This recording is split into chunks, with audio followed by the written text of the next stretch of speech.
Upper St. Clair, an oral history, is brought to you by your friends and neighbors at the Community Foundation of Upper St. Clair, the Upper St. Clair Township Historical Society, and the students and staff of the Upper St. Clair School District.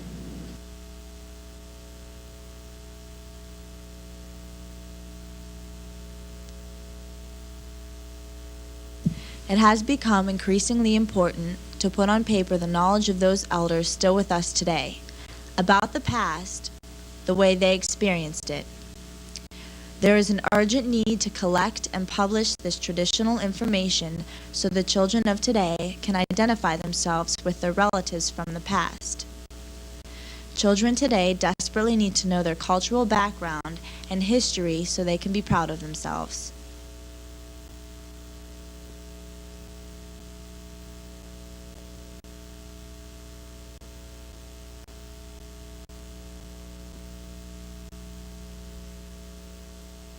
Upper St. Clair is a good place.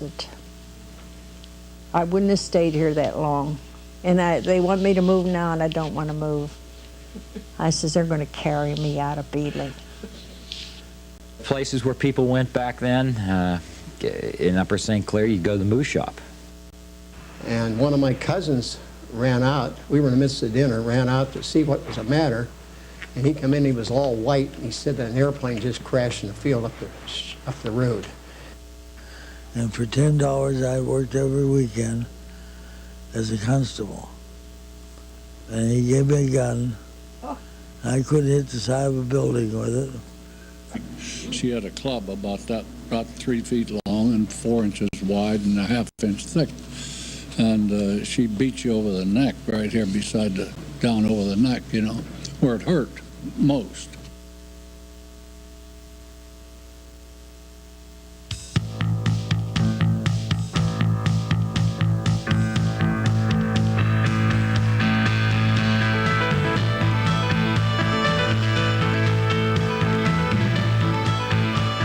Oral history is a collection of knowledge gained through interviews that help us learn about a person or people's history. This type of history can't be found in a traditional history book. It's the stories of people's lives. It's about their life experiences, where they grew up, and how they made a living. This is the information that's important to a culture. It shows how changes have occurred over the years. The Upper St. Clair Oral History Project brings to life the rich traditions, struggles, accomplishments, failures, and successes in the lives of the people of Upper St. Clair. Oral history tells you less about events, but more about life's meaning for Upper St. Clair. With an oral history, there are many perspectives on the past. There are themes and variations, shared and conflicting stories. Meanings may vary between the narrator and the listener. These histories provide perspective, nuance, detail, reflection, and assessment, not objective truths. The Upper St. Clair Oral History Project seeks to present the community and be honest about the complexities and conflicts of people's lives so that we may all learn from their experiences.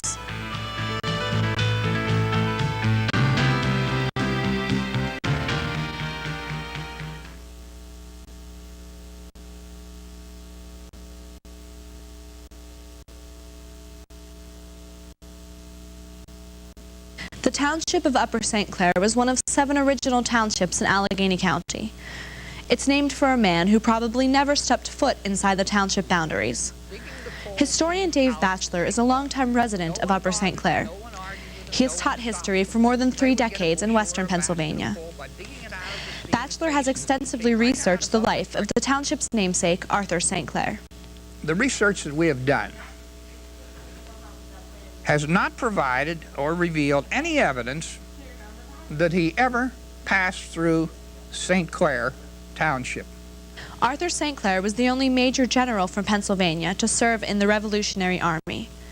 He spent many days on the battlefield before and after the Revolutionary War. Historians have long overemphasized the 2 defeats of St. Clair in battle and ignored his many contributions to an infant and developing nation of great diversity and complexity. Arthur St. Clair had his detractors and critics, yet he was a man of action. He was a dedicated patriot and soldier. He served faithfully as a public official on national, state, and local levels. He supervised the building of fortifications, roads, and homesteading. He was a friend and spokesman of several Pennsylvania Indian tribes. St. Clair played a key role in the well-known crossing of the Delaware, and most historians give him credit for the sneak attack on the Hessians Christmas Eve. That act was later depicted in this picture of a stoic George Washington standing as the boats crossed the icy Delaware River. Public office was a constant in Arthur St. Clair's life. He served as president of the Continental Congress and was governor of the Northwest Territories. St. Clair began his early career as a land surveyor, amassing some 8,000 acres of the best land in western Pennsylvania, none of it in Upper St. Clair Township. At the present time, there is no reason to believe, on the evidence we now have, that he ever was in Upper St. Clair. Yet the township bears his name in the honor of his reputation and life. While the township flourished, Arthur St. Clair did not. His military and political life left him deep in debt, and his final days were spent in disgrace. Only later were his contributions to the developing nation honored. And so begins the history of Upper St. Clair.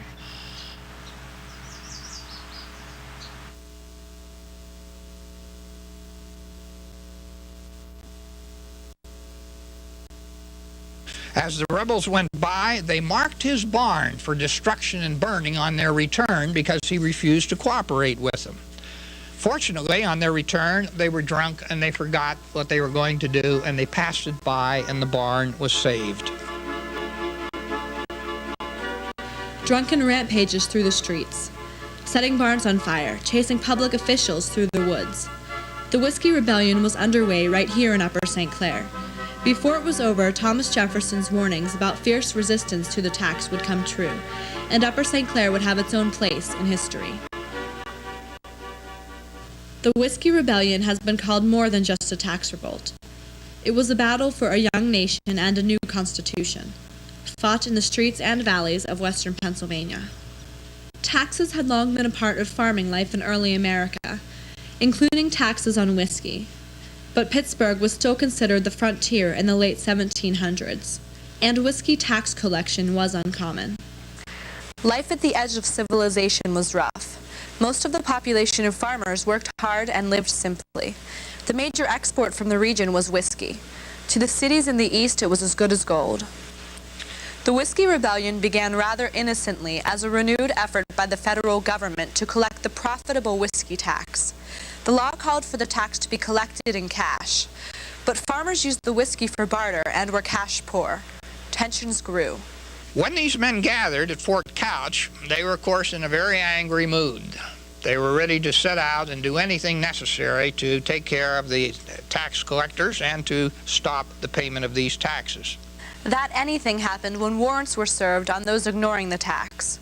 For farmers, that meant a long trip to Philadelphia for a court hearing, while their crops rotted in the field. Shots flew in the direction of the tax collector, and he scrambled back to his house. The rebellion was on. An angry mob assembled at Fort Couch and made their way across the township towards the house of John Neville. Once they crossed over where Painter's Run is and went up the hill on the other side, they were now on John Neville's property, and he was the excise tax collector, and they were out to get him. A siege began. Neville armed his servants and slaves. His wife and daughters lay on the floor loading rifles for the battle. Neville was holed up in his house for a day before help arrived. The rebels were 500 strong when a small relief party of 11 federal soldiers faced off against the rebels. The troops were heavily outnumbered by the rebels and didn't offer much resistance. But fortunately for Neville, the brief interruption by the soldiers was enough, and he escaped out the back door and fled into the woods. The rebels then decided on the 17th that there was nothing else to do but to burn the place. So they began to set fire to some of the outbuildings just at dusk. They then broke into the house, which was now empty. They broke up the furniture and set the house on fire. All of Neville's horses and livestock were shot. They removed the whiskey, which he had in his own distillery, and began to drink it. This, of course, made matters worse because now you have not only a rebellious crowd, you have a drunken rebellious crowd. It may have been the whiskey that saved another family's barn. Two Upper St. Clair pioneers, Alexander Gilfillan and Christian Lesnett, refused to join the rebellion. Apparently they had decided that John Neville was too good of a friend to shoot, and remained at home. With Neville gone and his estate in ruins, the party broke up. The mob had planned to burn down the Gilfillans' barn as revenge for not participating. But as they passed the barn on their way home, alcohol got the best of them, and they forgot to set it on fire. The rebellion in Upper St. Clair and western Pennsylvania flickered and was extinguished by the threat of an invasion by federal troops. But for the region, it had a lasting impact. A young government showed it could force its citizens, even in the frontier of Upper St. Clair, to obey its laws. When the whiskey tax was quietly repealed years later, few people even took notice.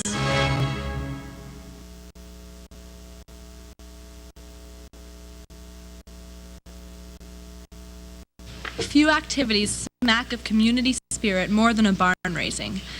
The building of a barn meant a whole community was gathering for a single goal. Months of planning took place prior to the event to ensure a sturdy framework. Barns could be 60 feet long and 40 feet wide. To put together such a massive undertaking, you had better invite all of your friends and relatives. Barn raising was an all-day event, with a lot of work and plenty of community spirit. The work could also be dangerous. Ropes were used to right oak timbers weighing hundreds of pounds. One slip and the results could be disastrous. The following is Eleanor Gilfillan's account of her family's barn raising. It took place in 1868. For a long time before the barn was started, Father was drawing plans. When the location was decided on, he and Mr. Williams, the carpenter, went to our woods and marked the oaks to be used for the framework. The barn was to be 40 by 60 feet, and the long sills and beams were cut and hauled by oxen to the sawmill in the village.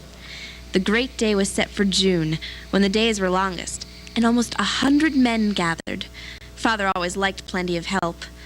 All the heavy timbers were raised by hand, men pulling on ropes until each piece was in place and a stout oak pin driven in. Very dangerous work, as the slip of a rope or some slight miscalculation, and no one could tell what might happen. Many of the wives came to help in the house, and dinner and supper were served at long tables in the grape arbor. I remember I was swinging in the backyard with two little girls when Uncle Andy came through the gate and said it was finished and no one was hurt, which was a great thing.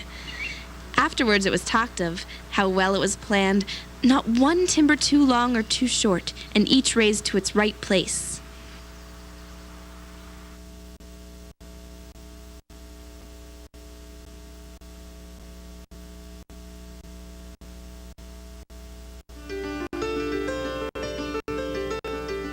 It's a twisting and shadowy path that leads up McMillan Road from McLaughlin Run. Driving it today gives you the feeling of an ominous past. Is this the most dangerous place in Upper St. Clair?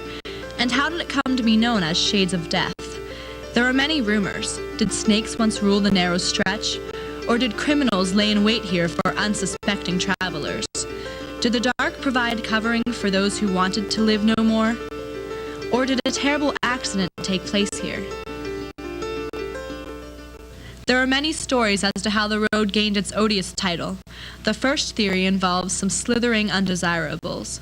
You know, they say the Shades of Death was so many people died. It wasn't that. It was that there were so many snakes, rattlesnakes in Shades of Death. And that's why they called it the Shades of Death.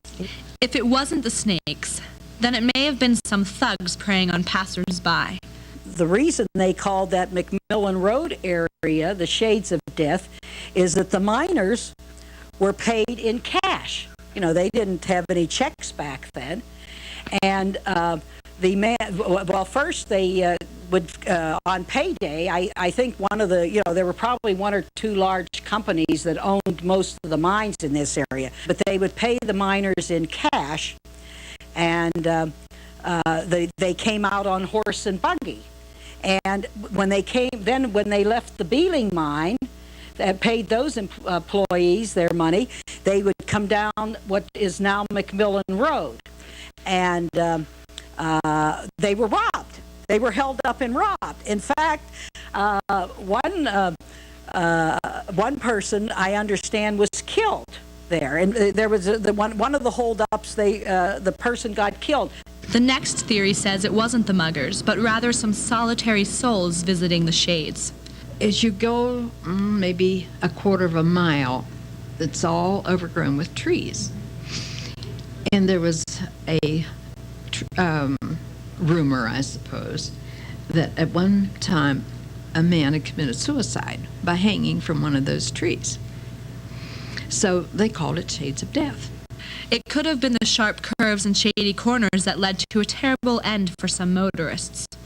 It was a very shadowed valley, and it was the site of another of the tragic accidents in our community when a couple of our young ladies who were going to Young Life one night, instead of going into the meeting at one of their homes, went out joyriding with a couple of boys, and they were speeding down Shades of Death, hit a bridge concrete abutment, and tore the car in two, and the two young ladies in the back were killed instantly.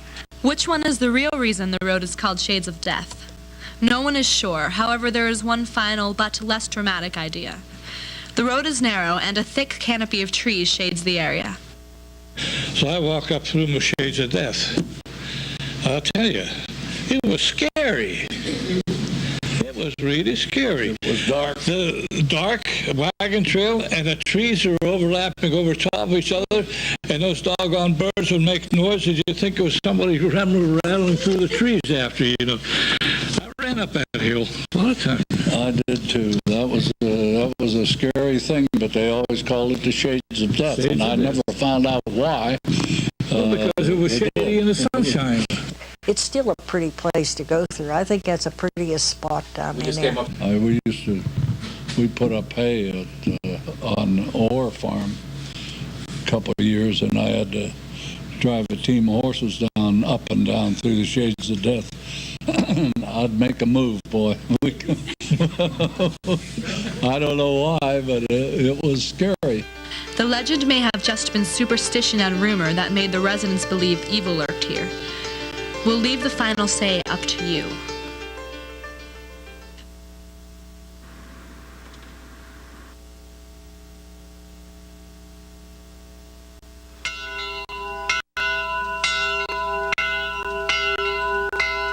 I fought so hard to get that bell back, so he always calls that Nell's bells.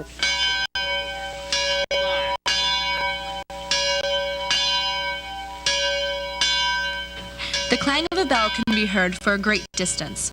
So years ago, bells were a good way to communicate between the hills and the valleys of Upper St. Clair. Each home would have a distinctive bell, with a distinctive ring, to let the children know it was time for dinner. The schools also had bells to announce the start and end of the school day. It was the ring of a particular bell that called to one Upper St. Clair resident, and it would take her on a search to hear that distinctive clang again. Took the bell out of the tarn, it seemed to disappear. Well, I searched for that bell. Nellie DeLatch spent her school years at Macmillan School. She came and went each day according to the ringing of the school bell.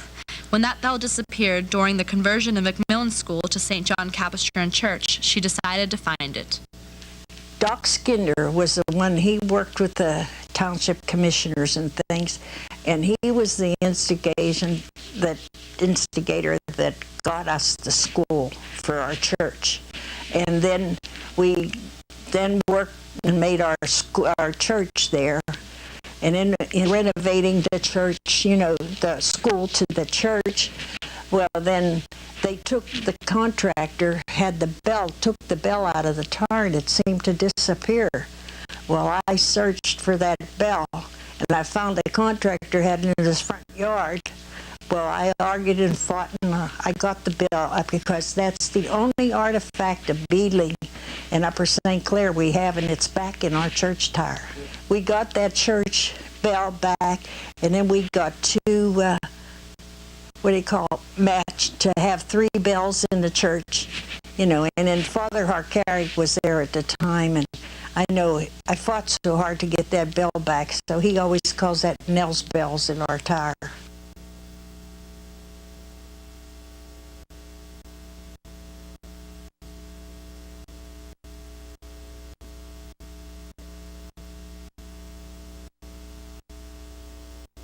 When the Second World War began, many people were called into duty.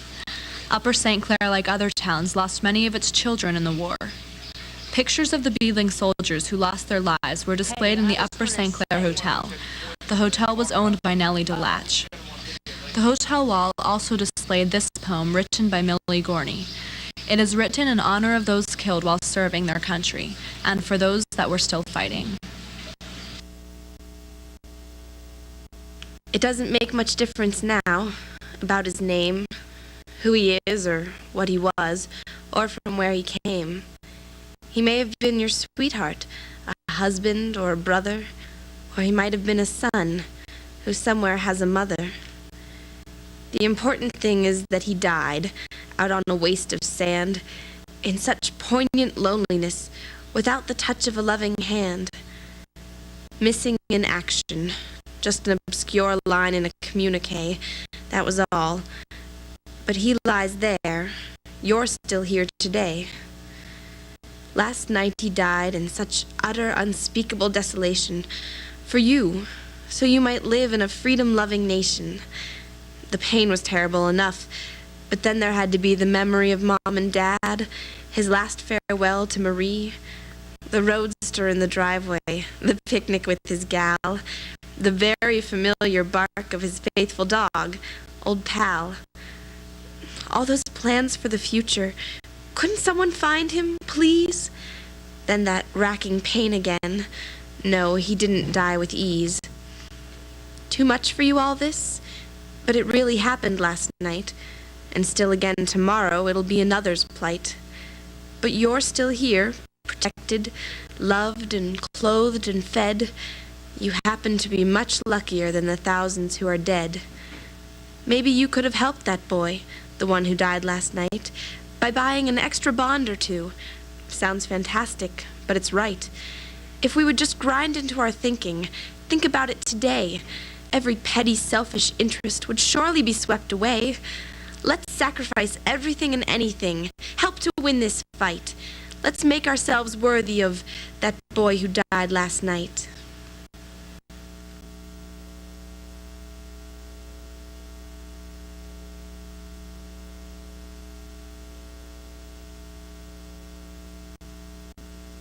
Losing something and finding it again is common to all of us.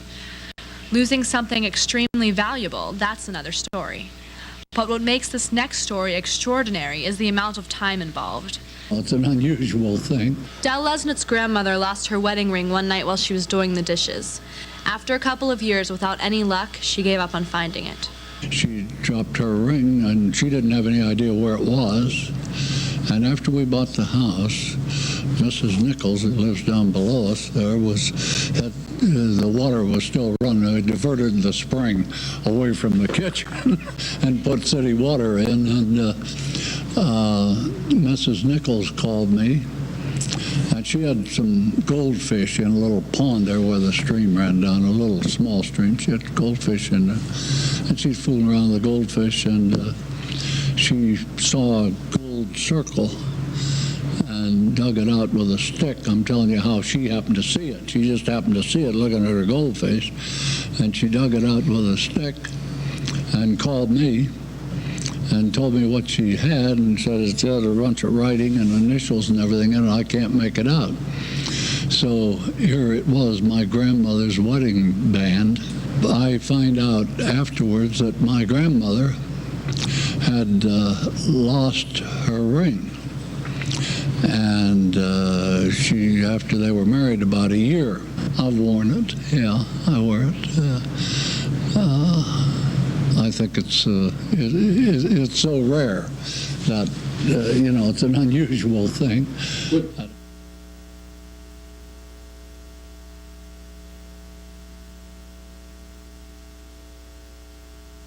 It was during the Civil War that mail service to Upper St. Clair became a regular event. Anxious families would wait for news and letters from their loved ones.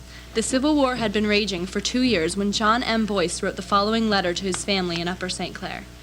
It would be 2 years later before he would return home. Camp Bayard, March 15th, 1863.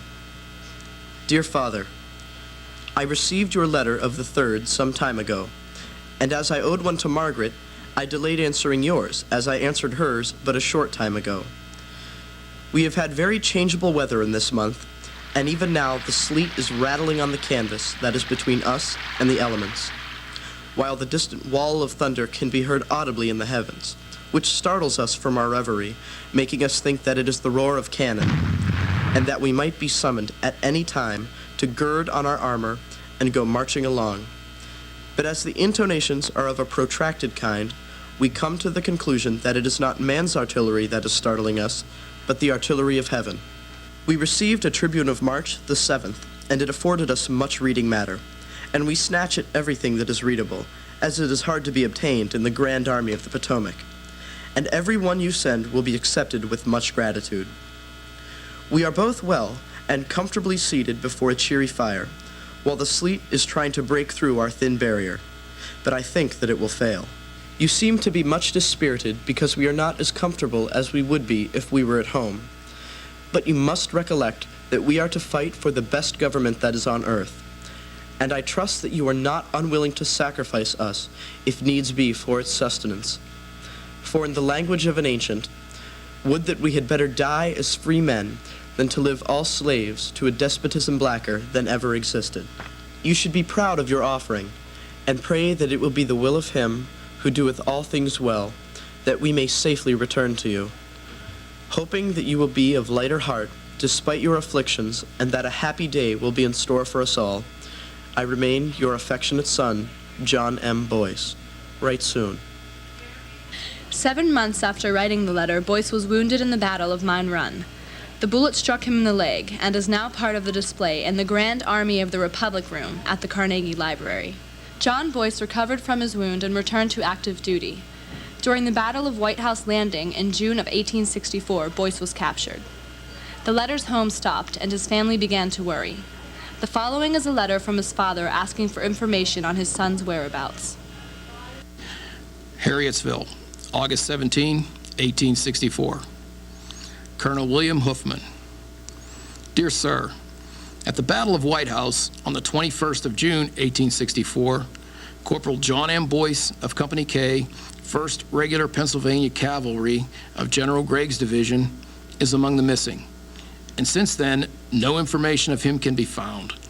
Supposing him to be a prisoner, I address you as Commissioner of Prisons, hoping to gain the information of his whereabouts, or any advice or information that would lead to his discovery will be thankfully received by me, his father.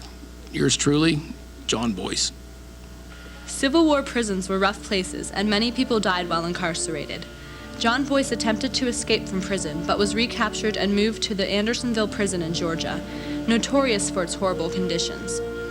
By November, 5 months after his capture, John Boyce's health was failing. Boyce was fortunate to get release papers from a comrade who died in prison. He was discharged from the Army in February of 1865 after almost 4 years of service.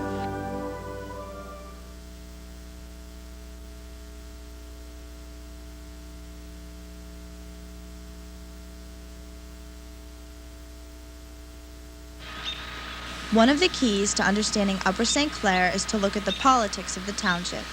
For the past 50 years, Upper St. Clair has been known as a Republican stronghold. As Margaret Gilfillan, a lifelong resident, said, "Being a Democrat in Upper St. Clair is like being a foreigner." In talking with people for the Oral History Project, we came across a resident with a rather unique political distinction. His name is Paul Iben. He was one of the USC Township Commissioners pictured here, a post he held from 1958 to 1962. I was the last Democratic commissioner in Upper St. Clair. His story is even more unique, considering the way he won. The election, there was 250 people voted. When they counted the votes, each one of us had 125 the Republican who ran against me, he was there, and so were the other big shots, and they said, well, let's recount them. So they recounted the votes and found out that there was 3 votes that were given to him that belonged to me. So I beat him by 6 votes. So I was last Democratic commissioner in Upper St. Clair.